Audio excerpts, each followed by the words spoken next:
This is one of my 32-inch tanks, a little bit overgrown with plants, as you can see.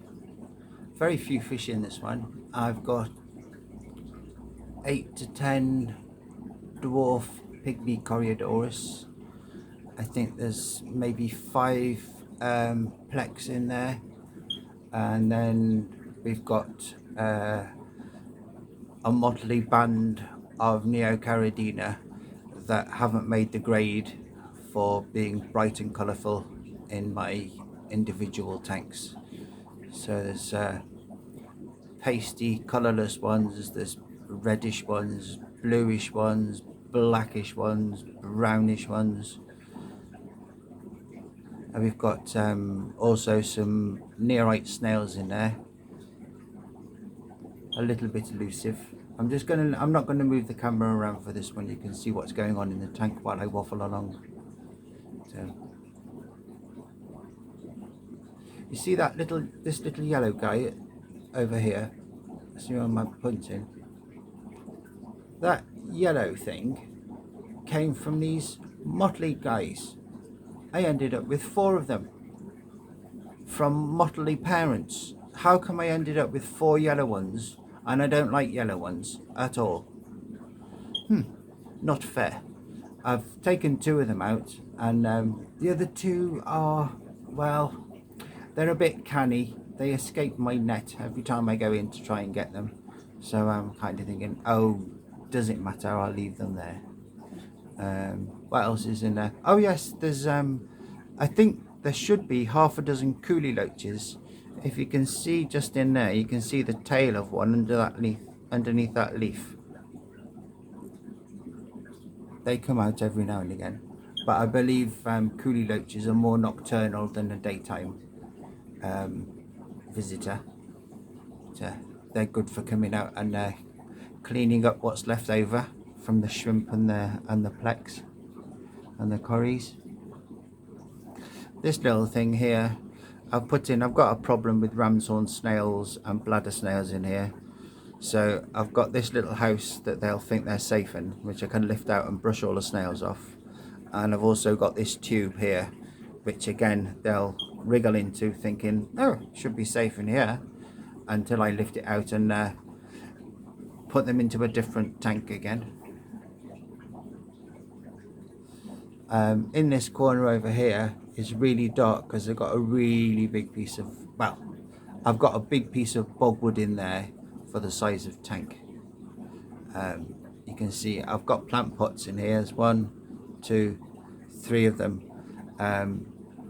Yeah, that was my limp attempt at getting plants to grow. Again, I was supposed to have 2 types of plants in here and just the shrimp, but fish arrived and they went in as well. Yes, but, those red things are doing very well. Although I like plants, I'm absolutely dreadful at remembering the names, and as there's so many of them and invariably referred to by Latin names, yeah, I can't even pronounce the Latin names. But I know that this long one here, see this one long one with the crinkly leaves, that's a cryptocoryne of some description. This one here, and this big one here, and this big one here, I bought as red Amazon swords. Whether they are or not, I don't know, but they're doing really, really well. What else? Oh yeah, there are some mystery snails in there, and yes, they've got a good name because they're mysterious. They I'm trying to find one. Sorry for stumbling on my words again. Oh, there's one down here. Right, follow my finger down there. See that little bright speck there? Oh look, he's got an antenna out. That's a chestnut one. I've got what have I got in mystery snails? I might have some blue ones left, but I'm not sure. But I've got some white ones, I've got some chestnut ones, I've got some yellow ones, and I've got some magenta ones. In fact, I've got lots and lots of magenta ones. Probably the magenta, probably the most attractive out of them for me personally, because of their colour. They got a light body and a purpley coloured shell, but they're known as magentas. Oh, and I've got purple mystery snails as well. Now, in my estimation, you've got a white mystery snail, which is a white shell with a light coloured body within, and then you've got blue mystery snails, which have a white shell but a dark body within. And then we have what you might call it. Yeah, you got the magentas with a light body, purples with a dark body, blues with a dark body, whites with a light body. Yeah, there's quite a few different types of apple snails, but I like the mystery snails. You don't grow too excessively. And yeah, so there you go. So, one of the little pygmy cory floating around in the middle here. It's funny, this tank is a strange tank.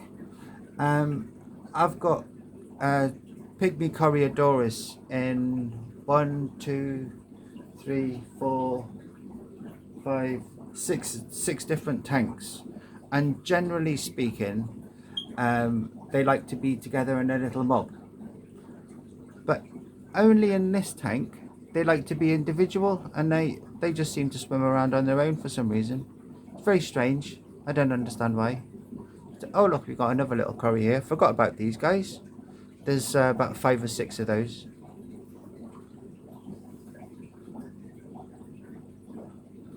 I know what this plant's called up here. It's called hornwort.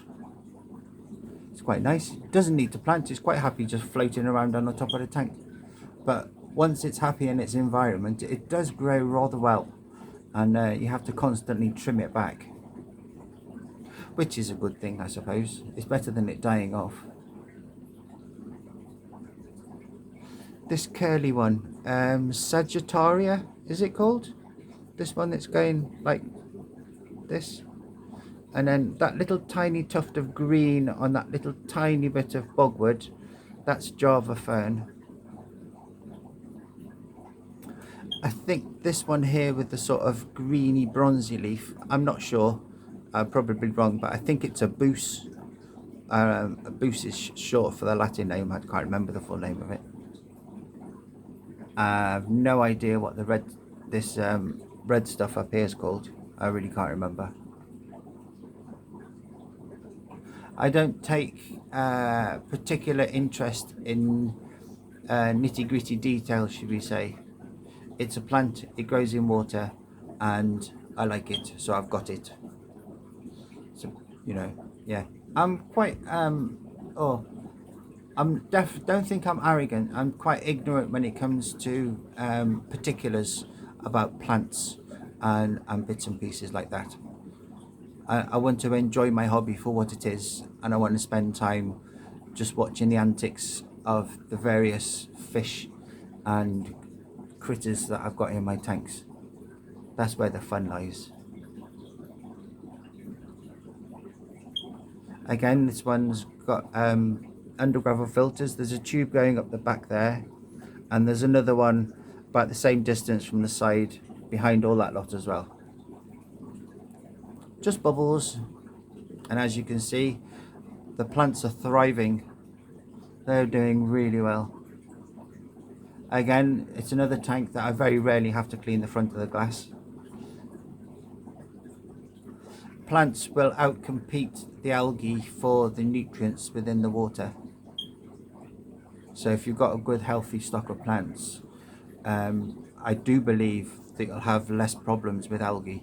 There is algae in my tank, you know, there's bits on the bottom of that pot, you know, there's bits of it lying on top of the plant's leaves and stuff, but it's all part of the natural environment, isn't it?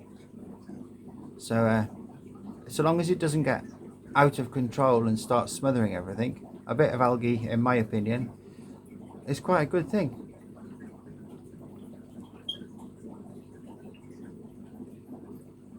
So there you go then.